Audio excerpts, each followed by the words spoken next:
बच्चों, आज का जो टॉपिक है वो है introduction of psychology.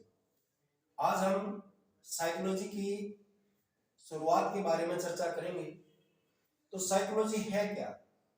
Psychology is the scientific study of behaviour and mental process. इस परिभाषा में तीन शब्द आते हैं।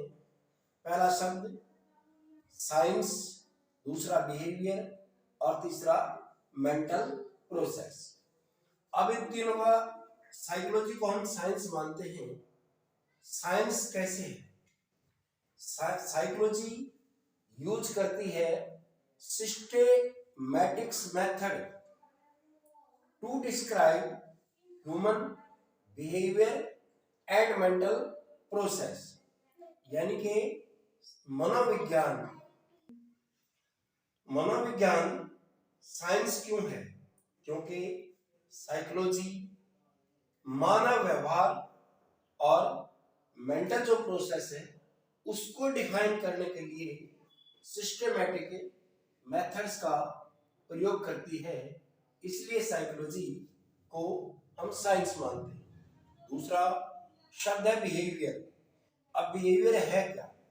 Behaviour is everything we do that can observe directly।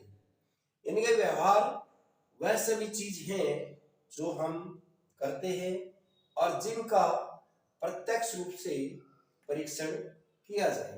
तीसरा शब्द आता है मेंटल प्रोसेस। मेंटल प्रोसेस में थॉट, फीलिंग, इमोशंस की स्टडी की जाती है। बच्चों, साइकोलॉजी में फिलोसफी एंड नेचुरल साइंस दोनों के गुण हैं, अर्थात दोनों का मिश्रण है। अब इसमें फिलोसफी जो वर्ड है, फिलोसफी होती क्या है? Philosophy the study of the basic ideas about knowledge, truth, right and wrong, religion and the nature and the meaning of life। अर्थात फिलोसफी में हम बेसिक आइडिया जो ज्ञान के ज्ञान, सत्य, सही और गलत, धर्म और लाइफ का अर्थ क्या है, इन बातों का अध्ययन करते हैं। नेचुरल साइंस मनोविज्ञान में प्राकृतिक विज्ञान के विचार शामिल हैं, सच एज बायोलॉजी जिसे हिंदी में जीव विज्ञान कहते हैं, फिजियोलॉजी शरीर विज्ञान।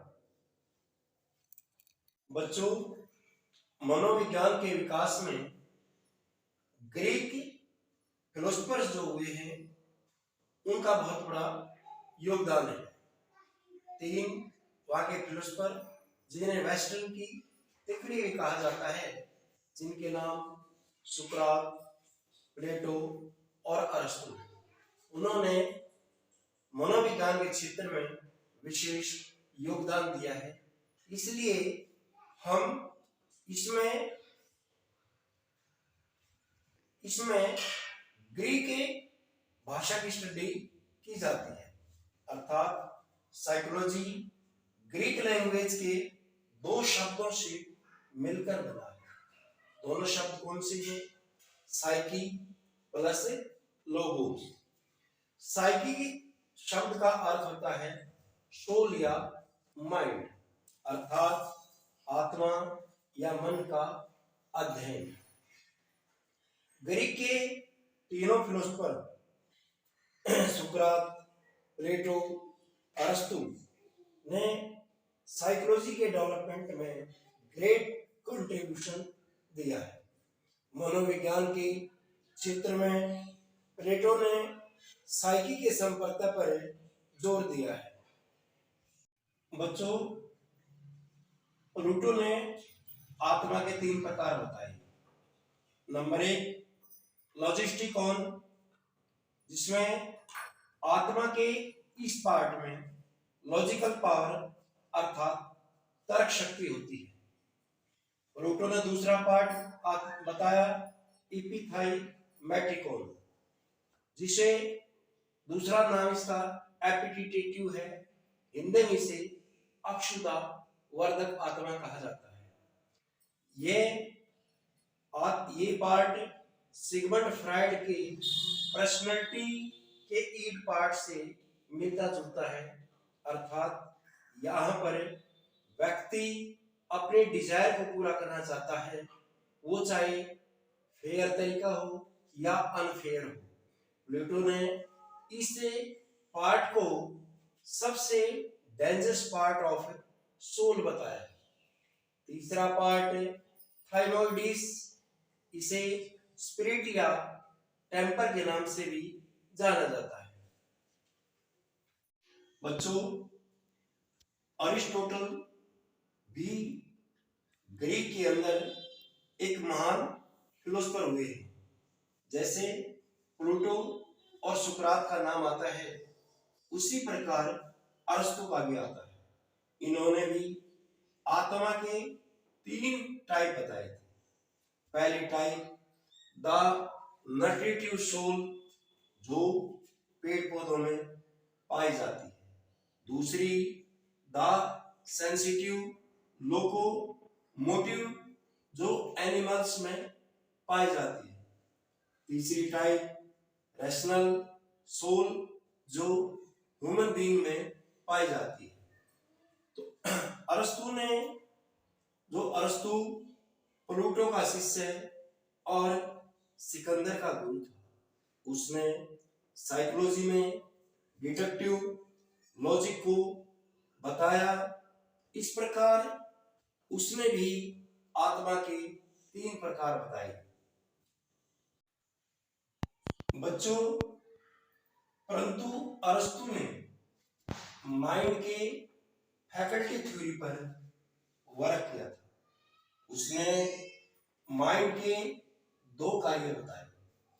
नंबर 1 ऑब्जर्वेशन, दूसरा रीजन, अर्थात मन का कार्य है परीक्षण और तर्क के द्वारा किसी निष्कर्ष पर पहुंचना है। ये बात अरस्तु ने बताई। इसके बाद René Descartes, Leibniz, Hobbes, Locke, Kant आदि दार्शनिकों ने मनोविज्ञान के डेवलपमेंट में इंपॉर्टेंट योगदान दिया। ये परिभाषाएं 17वीं में 18वीं शताब्दी तक चली और इस समय तक साइकोलॉजी पर दर्शन शास्त्र का प्रभाव बहुत ज्यादा था।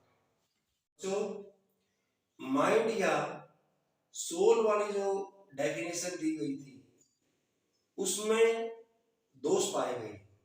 पहला दोष क्या था कि आत्मा और मन एक एब्स्ट्रैक्ट थिंग है और जो चीज दिखाई नहीं देती उसका अध्ययन संभव नहीं। इसलिए ये परिभाषा आगे सक्सेस नहीं। इसके बाद विलियम वुंट ने जर्मनी के शहर लिप्जिंग में मनोविज्ञान की पहली प्रयोगशाला की स्थापना की। इस प्रयोगशाला में उन्होंने चेतन अनुभूति से संबंधित एक्सपेरिमेंट की। इसके बाद साइकोलॉजी से दर्शन शास्त्र का प्रभाव समाप्त हुआ और इस प्रकार साइकोलॉजी एक एक्सपेरिमेंटल साइकोलॉजी बनती गई। इसके बाद जेबी वॉटसन ने बिहेवियरिज्म, व्यवहारवाद पर जोर दिया और व्यवहारवाद में 3 पक्षों का अध्ययन किया जाता है, क्या, क्यों और कैसे। अर्थात एक व्यक्ति व्यवहार क्यों करता है, किन परिस्थितियों में करता है, कैसे करता है, इस बात पर जोर दिया गया, जिसका अध्ययन हम आज भी करते हैं। बच्चों, इस वीडियो को लाइक करें, शेयर और सब्सक्राइब करें तथा कमेंट करें और इसे अपने दोस्तों में शेयर करें।